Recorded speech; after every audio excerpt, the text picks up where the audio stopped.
Our puppy clubs are a very informal get-together where owners can have a cup of tea or coffee and share experiences with other puppy owners.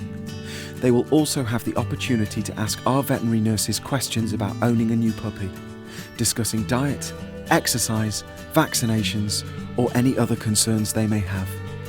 Socialising a new puppy is very important in early development, ensuring he or she enjoys the company of other dogs and people without fear or aggression. Have a look at some of our videos and see what great fun the puppies and their owners have. And if you would like to come and join us at one of our free puppy clubs, just give us a call on the numbers detailed at the end of this video. You can attend any of the clubs that suit you best.